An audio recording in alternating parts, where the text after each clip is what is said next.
Sunday, and we ask God to stir up the wills of his faithful people, that's you and me, by God's grace, so that we might bring forth the fruit of good works and be, in the end, plenteously rewarded. But here's a question about it. Do we really want him to stir us up today? If we had our druthers, wouldn't we rather do so after Advent so that we can spend our time having parties through Advent, in preparation for Christmas? Put it off till tomorrow, which never really comes, does it?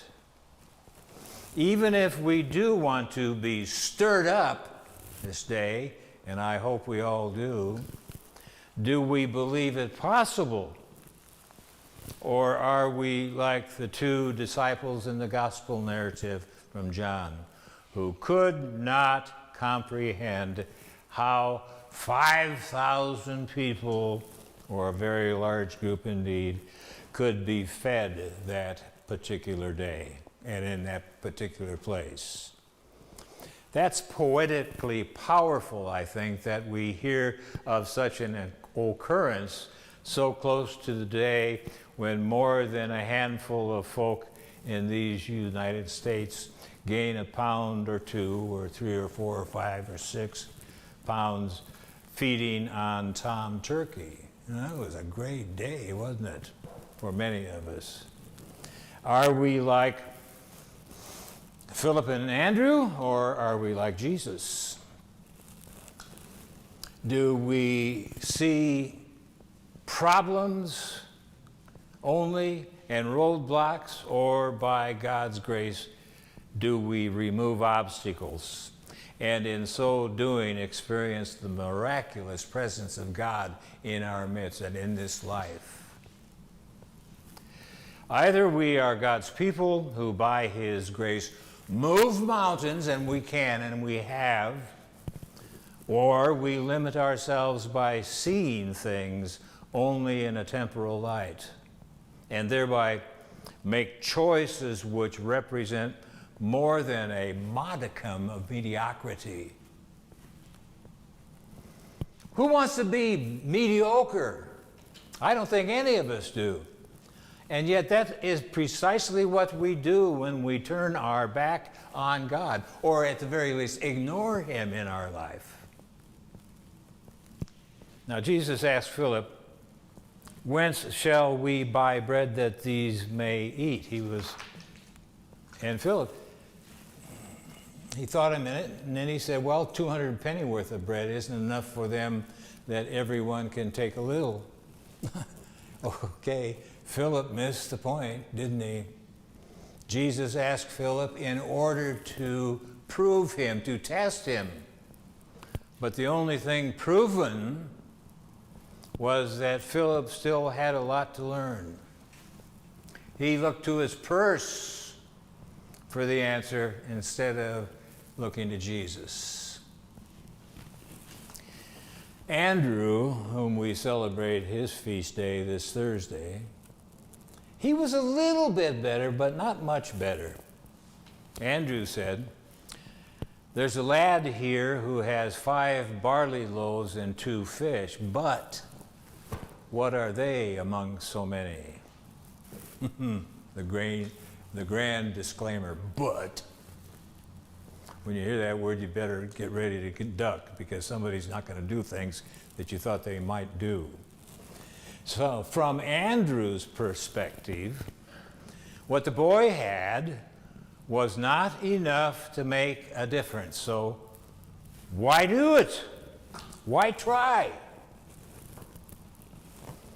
Philip and Andrew, 2 adults, mature men, were upgraded and braided upstage by that lad. I think that gives us an understanding of a particular thing that we all can embrace. Maturity does not necessarily make one a saint. In fact, that sins of maturity are the worst of all. Look at the Passion. Kids didn't kill Christ. Big folk did.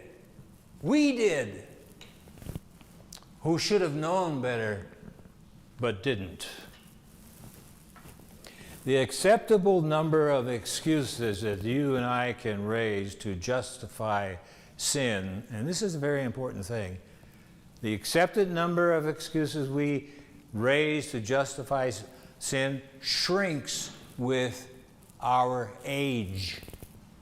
What I mean by that, with each day we live, we ought to know better, and therefore fewer excuses are available.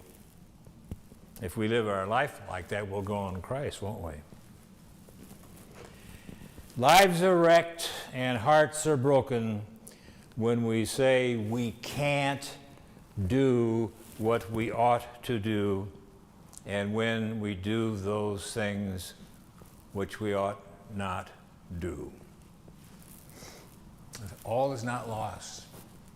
Next week, Advent starts. Advent, that's the coming of Christ. Twofold, okay? We will celebrate the Christ Mass.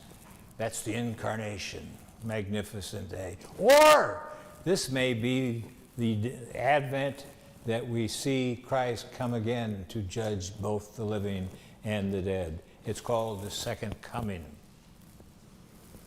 So we are called to set aside the things that block us from being His, and then come to Him so that we can do and have and be what we are made to do and have and be. Throughout Advent, then, let's have a resolution that as a child, let us come closer to Christ Jesus. Let's experience the miraculous forgiveness, sanctification, strengthening, holiness. Let's do that in the simplicity of a child. If we do, then real, godly, lasting love will be ours.